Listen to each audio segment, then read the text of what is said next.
उसका रंग कौन सा हो सकता है, उसका रूप कैसा हो सकता है, इसमें हम एकदम पक्की बात तो नहीं कह सकते। हरा भी आम होता है लेकिन सुगंधित हो सकता है, हरा भी होगा तो भी, हाँ, किंतु गंध आ रही है ना, गंध तो आ रही है, वह बिना कहे ही पक्व है, लेकिन वह रंग कौन सा हो सकता है, पीला ही है ऐसा कोई नियम नहीं है। आप लोग परिचित होंगे, किंतु सुगंधी यदि है तो पक्का है, पका हुआ है। इस प्रकार आपने गंध के माध्यम से वर्ण का भी निश्चय किया और रस का तो निश्चित ही है, मीठा ही होगा। कभी कभी पकने की गंध के साथ गंध जो है अच्छी आ सकती है, कभी कभी खट्टा भी हो सकता है, लेकिन वह अपवाद के रूप में। इस प्रकार किसी को ये आम है ऐसे कहे बिना भी आपको पूर्व परिचय के कारण अथवा गंध के कारण पूर्व में अनुभव किया था, इसलिए ज्ञान हो गया।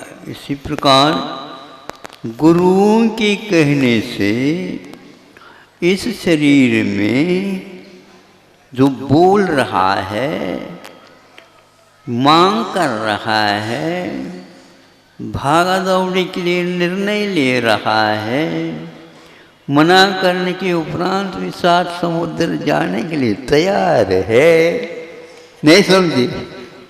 क्यों? चूंकि वहाँ पर ऐसा मिलेगा, क्योंकि ऐसा वहाँ पर मिलेगा। यह जब निश्चय हो जाता है तो उस ओर उसकी गति होने लग जाती है। इष्ट पदार्थ की प्राप्ति के लिए किसी के कहने से हम वहाँ पर है ऐसे कहेंगे तो उस कार्य को प्राप्त करते हैं। इसी प्रकार इस शरीर में आत्म तत्व है, इस शरीर के बिगड़ने के बाद में भी उसका कोई बिगाड़ नहीं कर सकता और वह ज्यों का त्यों शुद्ध बना रहता है। अन्य और दूसरा शरीर मिल जाता, ये शरीर को धारण करने की उसकी परंपरा अनादिकालीन है। अब विश्वास रखते हैं इस साधना के बल पर इस शरीर को अलग किया जा सकता है और आत्मा भी उससे अलग हो सकती है। इस श्रद्धांत के कारण अनुभव में क्या आ रहा है, अनुभव में कि जो यह संवेदन हो रहा है शरीर से पृथक हो रहा है, क्योंकि एक व्यक्ति खुराटा ले रहा है और वह उसकी आंखें भी खुली हुई हैं मान लो, और आप वहाँ पर उसके सामने जा कर के रुक गए, खड़े हो गए, आंखें से तो देख लेना चाहिए आपको, क्योंकि देखने वाला मालिक सो गया, इसलिए वह आप खड़े हो गए, आपको नहीं देख रहा। आंखें भले ही खुली हैं, आंखों का खुलने का अर्थ थोड़ी है कि वह जाग रहा है, किंतु जागने वाला और दूसरा कार्य कर रहा है। इसलिए हमारा ध्यान यदि इस ओर जाए, निश्चित रूप से श्रद्धा यदि हो गया तो पक्का है उस साधना से अवश्य ही इस आत्मा से पृथक उस आत्म तत्व को प्राप्त कर सकते। जिन्होंने प्राप्त किया वे भगवान बन गए और आज तक आप भगवान बनना तो दूर, बागवान भी नहीं बन पाए। एक बार बागवान तो बन जाओ, भगवान की बगीचे में अवश्य सुगंधी मिलेगी और अवश्य ही वह स्वरूप हमें भी प्राप्त होगी। अहिंसा परमो धर्म की। आचार्य गुरुवर्षि अनेक साधन प्राप्त है। एक तो छू करके, एक तो चख करके, एक तो सूंघ करके और एक आँखों के माध्यम से देख करके और कौन सा सुन रहे हो? तो सुन करके। इस प्रकार 5 ये साधन आप लोगों के पास है जो सामान्य अन्य त्रिंचों में भी प्राप्त हो जाते हैं, किंतु एक और जो इन सब के साथ वह मन होता है, तो विशेष रूप से हम सुन करके कुछ प्राप्त कर सकते हैं। तो आपको आँख है तो 2 आँख की क्या आवश्यकता है? एक आँख के द्वारा भी काम निकाला जा सकता है। नहीं महाराज, एक आँख तो दूसरों को देखने के लिए और एक आँख के द्वारा अपने आप को देखना मुश्किल है। दोनों आँखों के द्वारा दूसरों को देखना भी बहुत मुश्किल है। कमी क्या है? जो इस शरीर में 2 किडनी होते बताते हैं, सही है, हाँ, किंतु 2 में से एक ही काम करती है। किसी को एक ही किडनी होती है तो भी काम बहुत अच्छा चलता बताते हैं। अब आपके पास 2 आँखें हैं, इसका दुरुपयोग हो रहा ऐसा लग रहा है। 2 हो तो इधर का इधर देख ले, इधर को इधर देख ले अच्छे ढंग से, नहीं होता। लेकिन ऐसा भी एक प्राणी है जिसके पास सुनते हैं एक ही आँख होती है, लेकिन दोनों का काम कर लेते हो। वो कौन सा है? कौवा।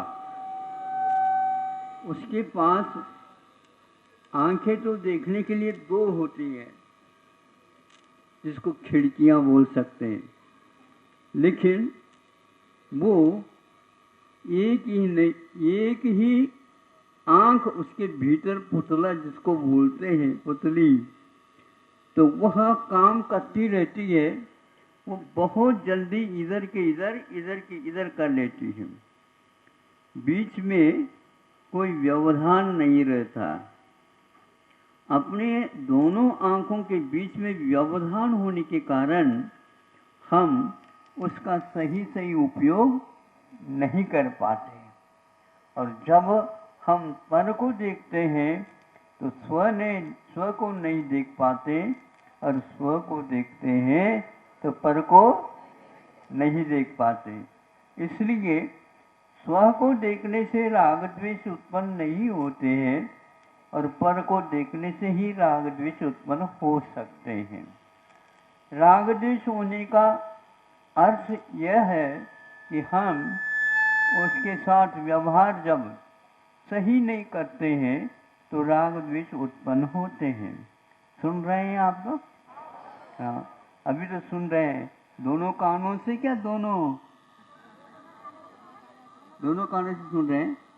एक कान को बंद कर सकते हैं ताकि एक कान से सुन करके हम या तो ऊपर ले जा सकते हैं या तो हृदय की ओर ला सकते हैं। अभी हृदय को ओर लाने की बात कह रहा हूँ। सुन करके आप स्मरण रखने की अपेक्षा से सुन करके आप उसको हृदयंगम करेंगे।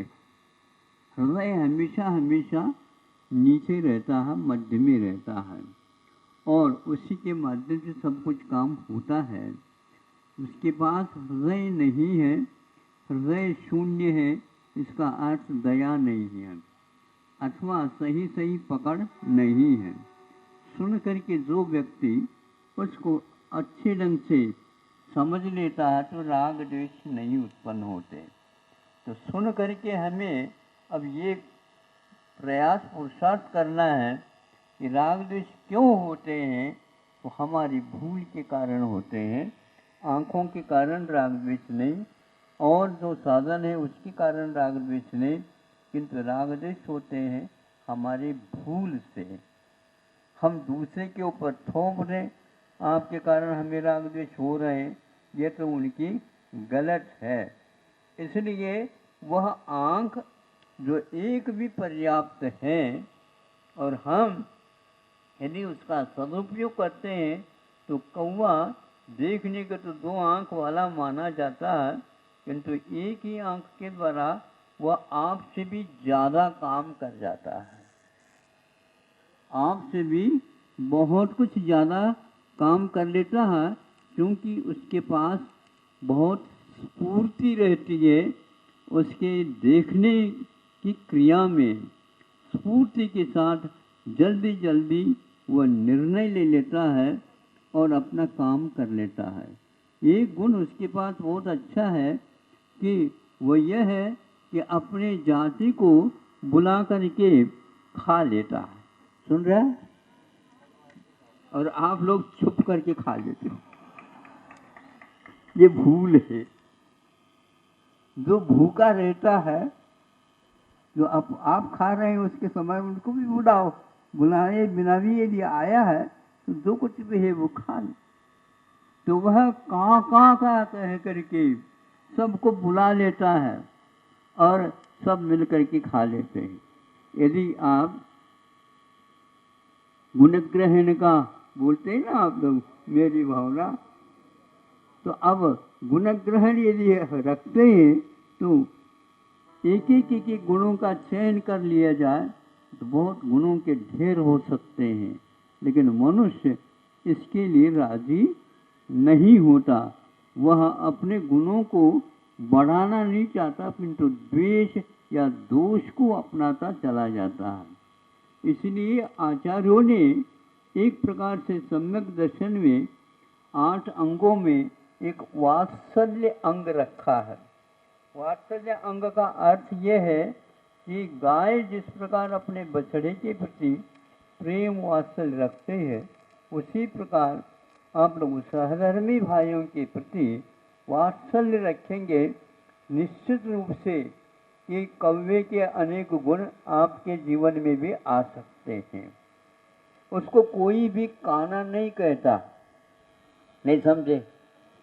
उस कौवे को काना किसी ने कहा नहीं, किंतु एक ही आंख होते हुए भी वह 200 आंखों का काम कर लेता है, और अपने जाति को पहचान करके ध्वनि के माध्यम से बुला करके निमंत्रण दे करके, और सभी लोग उसमें आ जाते हैं और निमंत्रण को स्वीकार भी कर लेते हैं। वह इस प्रकार उसका व्यवहार देख करके हमने सुन करके लगा कि यह बहुत ही अच्छा प्राणी है, लेकिन उसके और भी अवगुण होंगे, हमें इससे कोई मतलब नहीं था। लेकिन एक आंख के द्वारा स्फूर्ति के साथ वह इधर का भी देखता और इधर का भी देख लेता है। आप लोगों को भी अड़ोस पड़ोस के लिए अपने कानों का और आँखों का प्रयोग कर लेना चाहिए।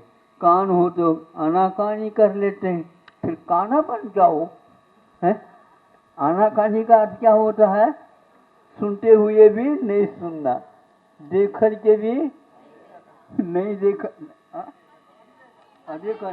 अदेखन देखना हो तो फिर आंखें नहीं मिलेगी आप लोगों को बाद में। देखो तो दुखी है तो दुखी को पहचानो, सुखी है तो सुखी को पहचानो, अज्ञानी हो तो अज्ञानी को पहचानो, सब कुछ पहचानो। उसके पास गुण है तो गुणों को ग्रहण करके क्या आवश्यकता है, मैं उसके लिए क्या सहयोग दे सकता हूँ। इस प्रकार हम उस कव्य के माध्यम से ये जान सकते हैं कि हम बहुत कुछ रखते हुए भी उसका सदुपयोग नहीं कर पाते। और सदुपयोग उसी को बोलते हैं, अपनी चीज़ यदि दूसरे के काम में आ जाती है तो ये सबसे बड़ा सदुपयोग में आ जाता है। हम दूसरे की चीज़ को अपने काम में लेते हैं, ये सबसे ज़्यादा बड़ा बीमारी है। ये इस बीमारी की इलाज चिकित्सा कर लेना चाहिए। ये भवों से अभी तक इसकी सही से चिकित्सा नहीं हुई है, इसलिए कवियों को देख करके आप अपनी चिकित्सा कर सकते हैं। चाहें तो पैसे की कोई आवश्यकता नहीं है और वह अवश्य ही आपके लिए बोधवर्धक हो सकता है। इतना ही पर्याप्त है, क्योंकि आप रविवार के दिन आए हैं। रविवार के दिन वैसे ही हम मध्याह्न में बोला करते हैं, लेकिन हमारे बोली के बीच में कुछ बोलियां और रखी है बताते हैं। ये दूसरा लफ्ज़ को ज़्यादा महत्व नहीं देते, वो तो पढ़ाई के लिए है जो केवल ज्ञान होने के उपरांत भगवान दिया करते हैं। हमें अभी नेत्र की आवश्यकता है, इसलिए दूसरा लफ्ज़ जो गुरुओं ने बताया, शास्त्रों में गाया है, उसको हम पाने का अथवा समझने का पुरुषार्थ अवश्य करेंगे। इतना ही पर्याप्त है। अहिंसा परमो धर्मः।